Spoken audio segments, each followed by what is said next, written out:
దేశవ్యాప్తంగా భారీ వర్షాలు కురుస్తున్నాయి.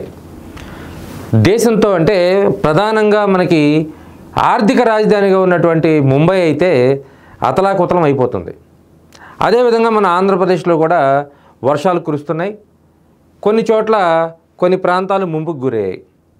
సో ఆర్థిక రాజధాని ముంబై దగ్గర నుండి అమరావతిగా రాజధానిగా ఉన్నటువంటి ఈ ప్రాంతం వరకు ప్రతి చోట భారీ వర్షాలు పడుతూ ఉన్నాయి. కుంభవృష్టి కురుస్తూనే ఉంది. ఇలాంటి పరిస్థితుల్లో ఆర్థిక రాజధాని తీసుకొచ్చి దొనకొండలో పెట్టాలనేటువంటి కొత్త డిమాండ్ వస్తుంది. అసలు ఆర్థిక రాజధాని ముంబైని తీసుకొచ్చి దొనకొండలో ఎందుకు పెట్టాలంటే, మరి ముంబైలో భారీ వర్షాలు పడుతున్నాయి కదా, అక్కడ భారీగా వరదలు వస్తున్నాయి కదా, కొట్టుకుపోతున్నారు కాబట్టి ఎడారి ప్రాంతంలో తీసుకొచ్చి రాజధాని పెట్టాలి. అలా అయితే అందరూ సేఫ్గా ఉంటారనేది కొంతమంది వాదన. ఇదే వాదనకి బలం చేకూరుస్తూ కొన్ని పత్రికలు అవ్వచ్చు, కొంతమంది మీడియా వాళ్ళు అవ్వచ్చు, లేదంటే కొంతమంది వ్యక్తులు రాజకీయాల్లో ఉన్న వాళ్ళు అవ్వచ్చు, అమరావతిని ఇక్కడి నుంచి ఇమీడియట్గా తీసుకువెళ్ళి ఎక్కడో మారుమూల ప్రాంతంలో లేదంటే ఎక్కడో ఎడారి ప్రాంతంలో పెట్టేయాలి. ఇది గత 4-5 రోజులుగా ప్రధానంగా వినిపిస్తున్నటువంటి డిమాండ్. ఎందుకంటే అమరావతి ప్రాంతంలో కూడా పెద్ద ఎత్తున వరదలు వచ్చేస్తాయి. ఇప్పటికే కొన్ని ప్రాంతాలు మునిగిపోయాయి. కాబట్టి భవిష్యత్తు ఇక్కడ అమరావతి ప్రాంతంలో రాజధాని నిర్మాణం చేస్తే ఈ ప్రాంతం మొత్తం కూడా కొట్టుకుపోతుంది అనేది ప్రధానంగా ఆయా వ్యక్తులు కానీ కొంతమంది వ్యవస్థలు కానీ చేస్తున్నటువంటి ప్రచారం. అసలు నిజంగా అమరావతి ప్రాంతంలో ఫ్లడ్స్ వస్తున్నాయా? పక్కనే ప్రకాశం బ్యారేజ్ కానీ కృష్ణమ్మ కానీ పరవళ్ళు తొక్కుతున్నటువంటి ఈ ప్రస్తుత పరిస్థితుల్లో అమరావతిలో పరిస్థితులు ఎలా ఉన్నాయి, నిజంగా అమరావతి కొట్టుకుపోయే పరిస్థితి ఉందా అనేది మీకు తెలియజెప్పే ప్రయత్నం చేస్తాను. అదేవిధంగా దేశ రాజధానిలో ఉన్నటువంటి ఆర్థిక రాజధానిలో ఉన్నటువంటి పరిస్థితులు మీకు చూపిస్తాను. అదేవిధంగా అమరావతిలో ఉన్నటువంటి పరిస్థితులు మీకు చూపిస్తాను. ఈ రెండిట్లో ఏది సేఫ్, ఏది ప్రమాదకరమైనటువంటి పరిస్థితిలో ఉందో ప్రేక్షకులు మీరే చెప్పాలి.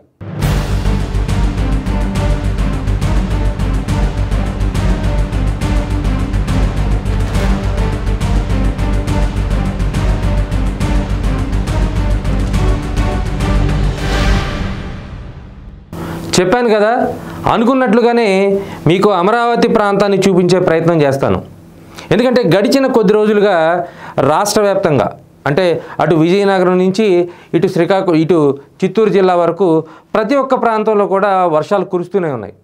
ఇది సహజం. ఎందుకంటే వర్షాకాలంలో వర్షాలు కురవకుండా ఏం చేస్తాయి? సో వర్షాలు పడుతున్నాయి.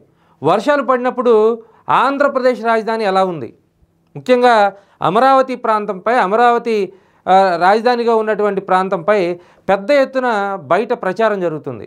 అమరావతి నీటిలోకి మునిగిపోయిందని, అమరావతి కొట్టుకుపోతుందని, అమరావతి ప్రాంతం నీటిలో తేలాడి కృష్ణంలో కలిసిపోయిందని, ఇలా ఎవరికి నచ్చినట్లుగా వాళ్ళు ప్రచారం చేస్తూనే ఉన్నారు, ప్రయత్నిస్తూనే ఉన్నారు. అయితే అమరావతి రాజధానిగా ఉండటానికి నిజంగా అర్హత ఉందా లేదా అనేటి విషయాన్ని మీకు చాలా స్పష్టంగా చూపించే ప్రయత్నం చేస్తాను. సో ప్రస్తుతం మనం అమరావతి ప్రాంతంలో ఉన్నటువంటి ఏదైతే కట్టడాలు నిర్మాణాలు జరుగుతున్నాయో ఆ నిర్మాణాల దగ్గర మనం తాజా విజువల్స్ తీసినటువంటి పరిస్థితి నిజంగానే మునిగిపోయిందా లేదా మీరే చూడాలి. ఎందుకంటే నిర్మాణం జరుగుతున్నటువంటి ప్రాంతం ఆ చుట్టుపక్కల మాత్రం కొంత ఒక 2-3 అడుగులు వాటర్ వచ్చిన మాట వాస్తవం. ఎందుకంటే ఇది సహజం. ఎందుకంటే వర్షాకాలంలో పడినటువంటి భారీ వర్షాలు కట్టడాలను కాస్తో కుస్తో ప్రభావితం చేసేటువంటి పరిస్థితి ఉంది. సో ఆ ప్రాంతానికి వెళ్ళాలంటే ఒక 2-3 ట్రాక్టర్లు వేసుకొని ఆ 2-3 ట్రాక్టర్లు మట్టి చల్లితే దాదాపుగా ఆ ప్రాంతానికి చేరుకుంటాం, ఆ నిర్మాణాలన్నీ చేస్తాం. ఇది ప్రాథమిక దశలోనే ఉంది. ఈ అమరావతి నిర్మాణం అనేది, ఈ రాజధాని నిర్మాణం అనేది ప్రస్తుతం నిర్మాణ దశలో ఉంది. కాబట్టి 1-2 ఇబ్బందులు తలెత్తడం అనేది సహజం. మీకు ఇంకొక విజువల్ కూడా చూపిస్తాను. ఈ విజువల్లో కూడా మీరు చూడొచ్చు చాలా స్పష్టంగా ఆ ప్రాంతంలో ఉన్నటువంటి నిర్మాణం జరుగుతున్నటువంటి ప్రాంతం మొత్తం కూడా ఈ చుట్టుపక్కల ఎక్కడ కూడా నీళ్లు లేవు. కావాలంటే మీరు వేరే కెమెరా తీసుకొని వెళ్ళి అక్కడికి వెళ్ళి తీసుకెళ్ళేటువంటి ప్రయత్నం చేయొచ్చు. ఎందుకంటే బయట జరుగుతున్నటువంటి ప్రచారంతో చాలామంది ఫోన్లు చేస్తున్నారు, అమరావతి ప్రాంతం మొత్తం కూడా మునిగిపోతుందా, కృష్ణా నదిలో పడి కొట్టుకుపోతుందా అనేటువంటి కామెంట్లు చేస్తుంటే నిజంగానా మేము ఇక్కడే ఉంటున్నాం కదా, మాకు తెలియకుండా అమరావతి ప్రాంతం ఎక్కడ మునిగిపోయింది, ఎక్కడ కొట్టుకుపోతుంది అనేటువంటి విషయం అర్థం కాక క్షేత్రస్థాయిలోకి వెళ్ళి ఆ ప్రాంతం మొత్తం కూడా తిరిగి చూసే ప్రయత్నం చేస్తే కొద్దిగా వాటర్ వచ్చినటువంటి మాత్రం వాస్తవం. ఎందుకంటే 1-2 అడుగులు మాత్రమే అక్కడ ఉంది. అదేవిధంగా ఇంకొన్ని ప్రాంతాలు కూడా తిరగడం జరిగింది. అక్కడ జనజీవనం స్తంభించిపోయిందా అంటే జనజీవనం చాలా ప్రశాంతంగా ఎవరి పనులు వాళ్ళు చేసుకుంటున్నారు. ఎవరికి నచ్చిన పనులు వాళ్ళు చేసుకుంటున్నారు. పొలం పనులు చేసుకునే వాళ్ళు పొలం పనులు చేసుకుంటారు. అదేవిధంగా నిర్మాణాలు చేసేవాళ్ళు నిర్మాణం చేసుకుంటున్నారు. కానీ నిన్న మొన్న కొద్దిగా అంటే నిర్మాణ పనుల్లో కొంత జాప్యం వచ్చినటువంటి మాట వాస్తవం. చూడండి, రోడ్లు ఎక్కడన్నా మునిగిపోయాయా? కాస్త బురద ఉంది. లేదా కొన్ని ప్రాంతాల్లో నీళ్లు నిలబడ్డాయి. ఎందుకంటే గుంటలు గుంటలుగా ఉంటుంది కాబట్టి నిర్మాణాలు పూర్తయ్యేంత వరకు అది నడిపించాలి. కాబట్టి అమరావతి ప్రాంతానికి ఇప్పటికిప్పుడు కొంపలు మునిగిపోయి లేదంటే అక్కడ అమరావతి వెళ్ళి కృష్ణా నదిలో మునిగిపోయే పరిస్థితి అయితే కనిపించడం లేదు. సో ఇది ఆంధ్రప్రదేశ్ రాజధానిగా ఉన్నటువంటి అమరావతి ప్రాంతానికి సంబంధించినటువంటి వ్యవహారం. సరే, ఇది ఇలా ఉంటే దేశంలో మిగతా రాజధానులు ఎలా ఉన్నాయి అది కూడా చూడాలి కదా. ఎందుకంటే మనకి ఈ ఒక్క ప్రాంతమే కాదు, ఏదైతే గతంలో విశాఖపట్నాన్ని రాజధాని చేయాలనుకున్నటువంటి పరిస్థితులు ఉన్నాయి, అలాంటి విశాఖపట్నాన్ని హుదూద్ తుఫాను ముంచెత్తినప్పుడు ఏమైంది? విశాఖ చిగురుటాకులా వణికిపోయింది. చెట్లు మొత్తం కూలిపోయి విశాఖ ఒక అడవిలాగా మారింది. అలాంటి విశాఖపట్నంలో రాజధాని పెట్టొద్దా అంటే పెట్టాలి. అక్కడ కూడా రాజధాని పెట్టాలి. ఎందుకు పెట్టాలి అంటే ప్రతి ఒక్క ప్రాంతం కూడా ఏదో ఒక సమయంలో రాజధానిగా డెవలప్ అవడానికి అనుకూలమైనటువంటి పరిస్థితులు ఏర్పడతాయి. అమరావతిలో ఎలా అయితే రాజధాని ఉందో అలాగే విశాఖలో కూడా పరిస్థితులు అలాగే ఉంటాయి. కానీ ఇక్కడ రాజధాని నిర్మాణానికి కొన్ని వేల మంది త్యాగం చేసి భూములు ఇచ్చి ముందడుగు వేశారు. ఈ రాజధాని ప్రాంతం నిర్మించాలి రాష్ట్రానికంటే మేమున్నామని ఈ ప్రాంతంలో ఉన్నటువంటి రాజధాని రైతులు మొత్తం కూడా సంఘటితంగా వచ్చి ఒక్క పైసా తీసుకోకుండా ఈ రాష్ట్ర ప్రభుత్వానికి భూములు ఇచ్చారు.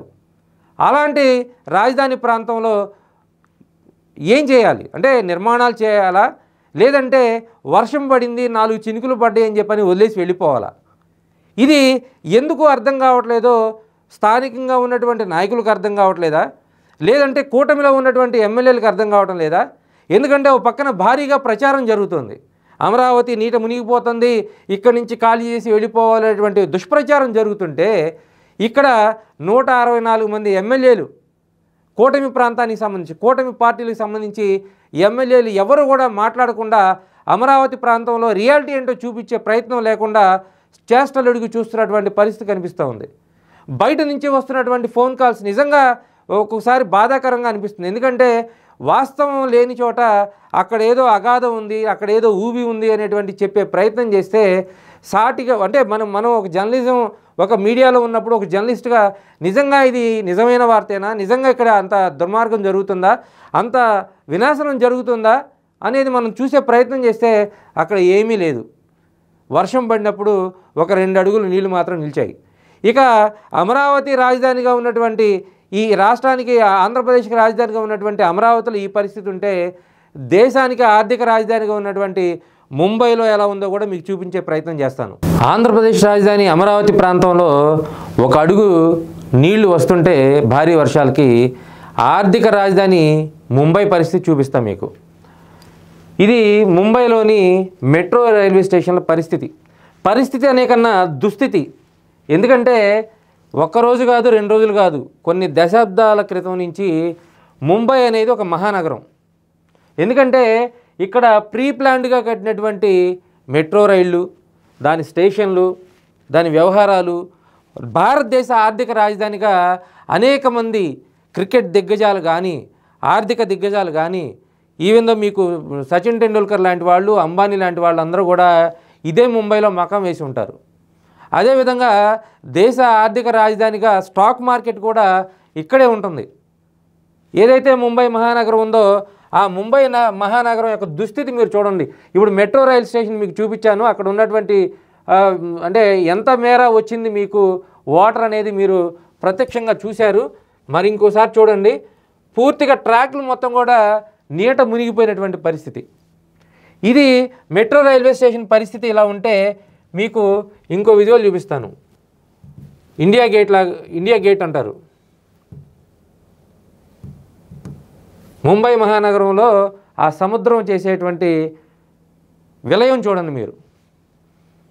సో ఈ సముద్రాన్ని ఆనుకొని ముంబై నగరం మొత్తం కూడా ఉంటుంది. మరి ఈ రకంగా విరుచుకుపడుతుంది కదా, తీసేయాలా? ముంబై రాజధానిగా ఉన్నటువంటి, ఆర్థిక రాజధానిగా ఉన్నటువంటి ముంబైని తీసేసి వేరే ప్రాంతానికి తరలించాలా? అదేవిధంగా ఇంకో విజువల్ కూడా చూపిస్తాను.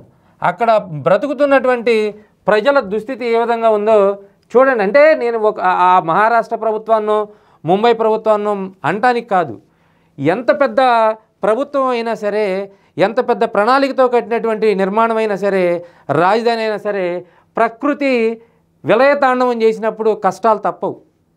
ఎందుకంటే ఒక్కసారిగా 20 సెంటీమీటర్లు, 30 సెంటీమీటర్లు, 40 సెంటీమీటర్లు వర్షం పడితే మీరు ఈ ప్రపంచంలో బెస్ట్ రాజధాని అని చెప్పుకుని ఏ ప్రపంచంలో సింగపూర్ని తీసుకోండి, లేదా ఇంకొక ప్యారిస్ లాంటి మహానగరాన్ని తీసుకోండి, అక్కడైనా సరే 50 సెంటీమీటర్ల కుంభవృష్టి పడితే ఏమవుద్ది? ఇదే పరిస్థితి అవుద్ది. ముంబైలో ఈరోజు ఏమి విలయతాండవం జరుగుతుందో అదే విలయతాండవం ప్రతి చోట జరుగుద్ది. రేపు భవిష్యత్తులో ఎప్పుడో అమరావతి ప్రాంతంలో కూడా ఒక 40 సెంటీమీటర్ల వర్షం పడితే అప్పుడు కూడా అమరావతి ప్రాంతం కొంత మునిగిపోయే ప్రమాదం ఉంటుంది. ఉండదని నేను చెప్పడం లేదు. కానీ 40 సెంటీమీటర్ల వర్షం పడితే పోనీ ఈ ప్రపంచంలో ఏ ప్రాంతం అయినా మునక్కుండా ఉంటుందేమో చెప్పండి. అదేమి ఉండదు కదా. ఇప్పుడు చూడండి, మెట్రో ట్రైన్లు కానీ, లోకల్ ట్రైన్లు కానీ వెళ్తున్నటువంటి ప్రాంతం కాలువలు తలపిస్తుంది. అవి రైళ్ళా లేక పడవలా అనేటువంటి భ్రాంతి కలుగుతుంది మనకి. అలాంటి పరిస్థితుల్లో మనం ఎలా చెప్తాం అంటే అమరావతి మునిగిపోయిందనో లేకపోతే ఇంకో ప్రాంతం మునిగిపోయిందనో చెప్తే బయట చూసే ప్రజలు ఎలాంటి ఆలోచనలో ఉంటారు? ఇది నిజమైతే నిజం చెప్తే పర్లేదు, అబద్ధాన్ని కూడా నిజంలాగా భ్రమింపజేసేటువంటి ప్రయత్నం చేస్తే ఇది ముంబైలో ఉన్నటువంటి మరొక విలయం. అపార్ట్మెంట్ లోపలికి చొచ్చుకొని వస్తే కార్లు మునిగిపోతుంటే అందులో ఉండే వాళ్ళని రక్షించడానికో ఇది చేస్తున్నటువంటి ప్రయత్నం. పోనీ ఇప్పుడు మన ఆర్థిక రాజధానిగా ఉన్నటువంటి ముంబైలో ఈ పరిస్థితి ఉంటే అమరావతిగా ఉన్నటువంటి మన ఆంధ్రప్రదేశ్ రాజధానిలో నిజంగా ఇలాంటి పరిస్థితులు ఉన్నాయా? మీకు ఇంకొక స్పష్టమైన విషయం ఏం చెప్పాలంటే, మీకు ఇక్కడ ఎంత వర్షం కురిసినా, 40 సెంటీమీటర్ల వర్షం కురిసినా దాదాపు 2-3 గంటల్లో ఆ మొత్తం కూడా కృష్ణానదిలోకి వెళ్ళిపోతుంది. ఎందుకంటే మనకు ప్రకాశం బ్యారేజ్ దగ్గర నుంచి ఫ్లో మొత్తం కూడా సముద్రంలోకి వెళ్ళిపోతుంది. మనకి ఎక్కడ ఆటంకం ఉండదు. ఎందుకంటే ప్రకాశం బ్యారేజ్ తర్వాత ఇంకొక ప్రాజెక్ట్ లేదు కాబట్టి అమరావతి ప్రాంతానికి ఇప్పటికిప్పుడు మునిగిపోయేటువంటి పరిస్థితి ఏమి ఉండదు. మనకి ఎక్కడ ప్రమాదం వస్తుందంటే నాగార్జున సాగర్ ప్రాజెక్టు దిగువ ప్రాంతంలో కానీ, మనకి పులిచింతల దిగువ ప్రాంతంలో కానీ భారీ వర్షాలు 40-50 సెంటీమీటర్ల వర్షాలు కురిసి ఆ ఫ్లడ్ వాటర్ మొత్తం కూడా ఇటు అమరావతి ప్రాంతం వైపుకు మళ్ళితే అప్పుడు ప్రమాదం వస్తుంది. అంతేగాని ముంబై మహానగరంలో వర్షం కురిసింది, నాగార్జున సాగర్ గేట్లు తీశారు, లేదా మనకి ప్రకాశం బ్యారేజ్ దగ్గర నుండి ఒక 5 లక్షల క్యూసెక్లు వెళ్తుందంటే 5 లక్షల క్యూసెక్లు కాదు, 12 లక్షల క్యూసెక్ల వరకు ప్రకాశం బ్యారేజ్ దగ్గర నుండి దిగువ ప్రాంతానికి వదిలినటువంటి పరిస్థితులు మనం చూసాం. ఇదే కళ్ళతో చూసాము. ఆ ఫ్లడ్ వస్తే లంక గ్రామాల్లో ఎలాంటి రెస్క్యూ ఆపరేషన్ జరుగుతాయో కళ్ళకు కట్టినట్టుగా చూసినటువంటి పరిస్థితి ఉంది. కానీ మీకు 12 లక్షలు లేదా 5-6 లక్షలు ప్రకాశం బ్యారేజ్ నుంచి నీరు కిందకు వదులుతుంటే అమరావతి మునిగిపోతుందనేటువంటి చెప్పే ప్రయత్నాన్ని స్థానికులు అక్కడ తిప్పికొడుతున్నారు, రైతులు తిప్పికొడుతున్నారు. రైతులు స్వచ్ఛందంగా వచ్చి వీడియోలు చేసి మా ప్రాంతం మునగలేదు మహాప్రభు, ఎందుకు ఇలాంటి దుష్ప్రచారం చేస్తున్నారని వాళ్ళంతా కూడా మాలాంటి ఛానల్స్కో లేదంటే మాలాంటి వాళ్ళకు ఫోన్లు చేసి అడుగుతున్నటువంటి పరిస్థితి. మరి ఎందుకు మీరు ప్రజాప్రతినిధుల్ని అడగడం లేదు, వాళ్ళు వచ్చి చెప్పచ్చు కదా అంటే వాళ్ళు ఎక్కడ ఈ దరిదాపుల్లో లేరు.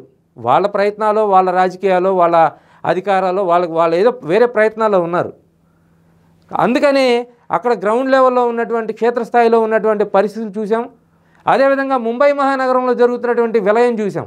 కాబట్టి ఇప్పుడు అమరావతి రాజధానిగా ఉండాలా వద్దా? లేదు, ఈ అమరావతి రాజధానిగా పనికిరాదు, ఈ కురిసినటువంటి వర్షానికి 1-2 అడుగులు నీళ్ళు వచ్చినాయి అంటే ఆర్థిక రాజధానిగా ఉన్నటువంటి ముంబై కూడా పనికిరాదు కదా. దాన్ని కూడా మార్చి ఏ దొనకొండ లాంటి ప్రాంతానికి తరలించాలి కదా.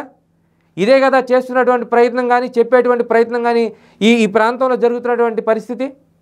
దీన్నే ఎందుకు ఇలా చేస్తున్నారనేది తెలియక రైతాంగం పెద్ద ఎత్తున ప్రశ్నిస్తుంది. సో మా ప్రాంతంలో మేము కష్టపడి, మేము ఇష్టపడి మేము భూములు ఇచ్చాం, రేపు ఇక్కడ రాజధానిగా వస్తే ఈ ప్రాంతం మొత్తం కూడా అభివృద్ధి చెందితే ఇది రాష్ట్రానికి ఉపయోగం. అది కేవలం ఒక అమరావతి ప్రాంతంలో ఉన్నటువంటి రైతులకు కాదు, ఈ రాష్ట్రంలో పోనీ ఇంకెక్కడ రాజధానిగా నిర్మాణం చేస్తే బాగుంటుందో, ఇప్పుడు ఏదైతే అమరావతి మునిగిపోతుందని ప్రచారం చేస్తున్నారో వాళ్ళు చెప్పాలని రైతులు డిమాండ్ చేస్తున్నారు. పోనీ అక్కడైనా ఒక 30-40 సెంటీమీటర్ల వర్షం కురిస్తే రాజధాని నిర్మాణాలు మునిగిపోకుండా ఉంటాయా, కార్లు మునిగిపోకుండా ఉంటాయా అనే ప్రశ్న వేస్తున్నారు రాజధాని ప్రాంతంలో ఉన్నటువంటి రైతులు.